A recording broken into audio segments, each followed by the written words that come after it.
Why sleeping was the most dangerous part of the day. A scream pierces the darkness. Not a human scream. Something worse. A saber-toothed cat has just killed someone 3 feet away from the fire. The tribe watches in horror as the massive predator drags the body into the shadows, and nobody can do anything about it. This is 50,000 years ago, and this moment explains everything about why sleep was the deadliest part of survival. You might think the most dangerous time for early humans was the hunt, tracking a woolly mammoth across frozen plains, facing down a charging rhino. But you'd be wrong. The hunt lasted hours, sleep lasted 8, and every single night, your ancestors faced a choice that could end their lives before dawn. Stay awake and collapse from exhaustion, or sleep and risk being someone's midnight meal. There was no middle ground. Modern humans have forgotten what true darkness feels like. We have light switches. We have locks. We have police. Our ancestors had fire and hope. The fire was the only thing standing between them and extinction. But here's what most people don't understand about prehistoric sleep. The fire wasn't just a tool. It was a weapon, a barrier, a statement to every predator within miles that said, "This territory is occupied. Stay back." Except predators don't read warnings. In the African savanna, where human ancestors first evolved, sleep patterns were completely different from today. There was no such thing as a solid 8-hour night. Instead, early humans practiced segmented sleep, 2 to 3 hours. Then wake. Tend the fire.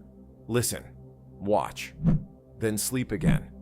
This wasn't a choice. It was survival mathematics. A lion can cover 100 yards in under 5 seconds.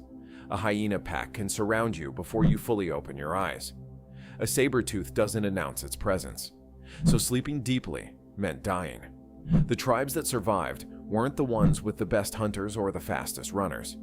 They were the ones who understood fire management, who assigned sleep shifts, who never, ever let the flames die completely.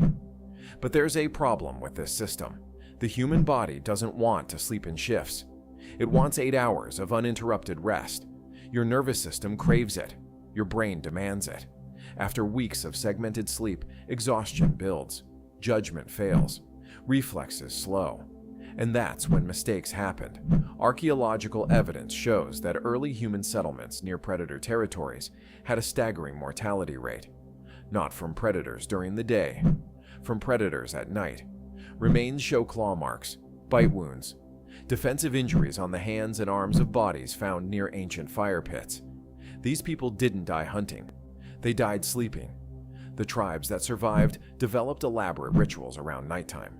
Some kept dogs, early domesticated wolves that would alert them to danger. Some built structures that weren't just shelters, but actual barriers. Thorns arranged in defensive patterns. Tight entrances that forced predators to squeeze through.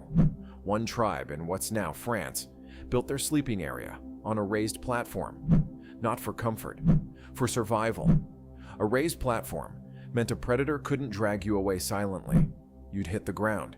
You'd make noise. The tribe would wake. Every design choice was about one thing: staying alive through the darkness. But here's where it gets darker. Not all predators were animals. As human tribes grew larger and competed for territory, raids became common. A sleeping tribe was a vulnerable tribe. Rival groups would attack at night specifically because the victims were unconscious, defenseless. So now your ancestors were dealing with 2 threats simultaneously: animals and humans, both hunting them while they slept. This created a psychological burden we can barely comprehend today. Imagine never feeling truly safe, never being able to completely relax, every night knowing that darkness could bring death. For your children, for your partner, for you. The tribes that lasted weren't the most intelligent or the strongest. They were the ones who could manage fear, who could stay alert even while exhausted, who could trust their tribe members to stay awake and keep watch, who could create systems that worked night after night after night. There's evidence that some tribes practiced mandatory sleep rotation. Leaders would assign who slept and who watched. If you fell asleep during your watch shift, there were serious consequences. Not because the tribe was cruel, but because your mistake could cost everyone their lives. One person's exhaustion could be everyone's death. This is why ancient societies developed nighttime hierarchies.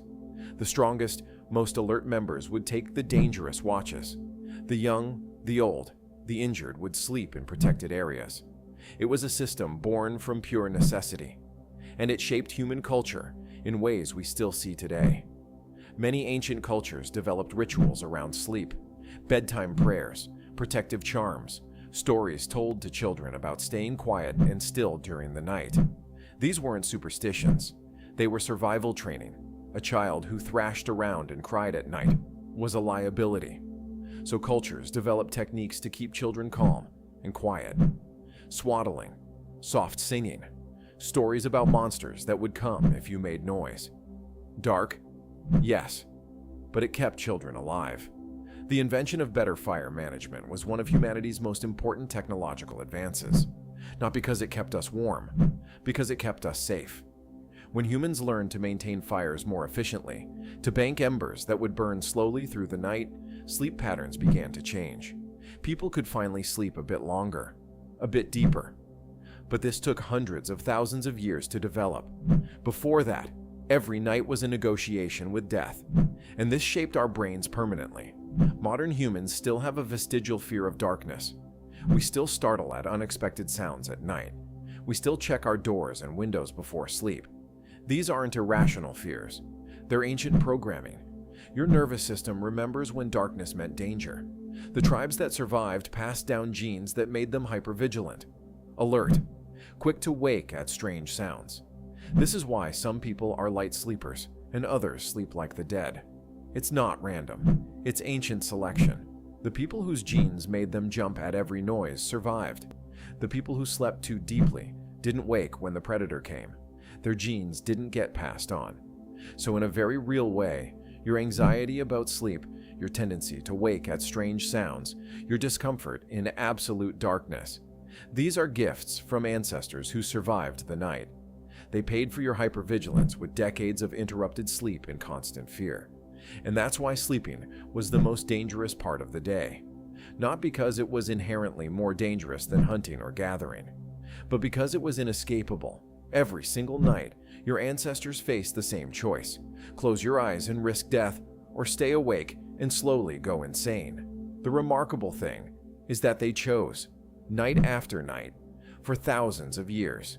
They chose to sleep anyway, because the alternative, giving up, hiding in caves, stopping reproduction, meant extinction. So they adapted, they innovated, they created fire management systems, sleep rotations, protective structures, and psychological techniques that let them survive the darkness. And every single human alive today is descended from people who won that battle, who faced the night, and chose to sleep anyway.